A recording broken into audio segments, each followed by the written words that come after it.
প্রত্যেকে যার যেরকম সাধ্য সেবা করবেন। যদি আপনার মনে হয় আমি ১০ টাকা একটা ভিখারিকে দিতে পারবো, তো ১০ টাকাই দেবেন কোনো ভিখারিকে। ঠিক আছে? তাতেও আপনার কল্যাণ। ১০ টাকা দিলে সে একটা টিফিন কিনে খেতে পারবে। হ্যাঁ? এরম দিতে হবে। ৳১ ৳২ দেবেন না। ওরম দেওয়ার দরকার নেই। ৳১ ৳২ দিলে একটা লোক কিছু খেতেও পারবে না। আপনার যদি দান করতে হয়, এটাকে দান বলে না। আপনি একটা ভিখারিকে ৳২ দিলেন, এটা দান হলো। ৳২ সে কি খাবে? এখনকার যুগে ৳২ কি পাওয়া যায়? কিছু পাওয়া যায় না। একটা লজেন্স হবে, আর কি হবে? ৳২ একটা লজেন হবে। আপনি ধরুন এক জায়গায় ১০ টা ভিখারি বসে আছে। আপনি একজনকাকেই দিন না ৳১০ ৳২০। তবু তো সে একবেলার খাবারটা খেতে পাবে।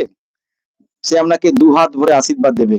এতে কিন্তু আমরা অনেকটা পারদ্য নষ্ট হয়ে যায়। আমাদেরকে গোপন কথা বললাম। আর এতে ভক্তি লাভও হয়, কল্যাণ হয়। এরম দান করবেন। ৳১০ দিয়ে কত আশীর্বাদ পান বলুন তো?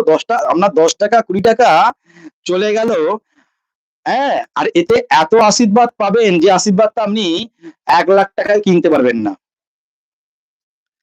৳১০-৳২০ আজকে গেল, কালকে আপনি আরো বেশি পয়সা পেয়ে যাবেন ভগবানের কৃপায়। দান করলে কখনো পয়সা কমে না গো। যত দান করবেন তত গোবিন্দ খুশি হয়। আর গোবিন্দ খুশি হলে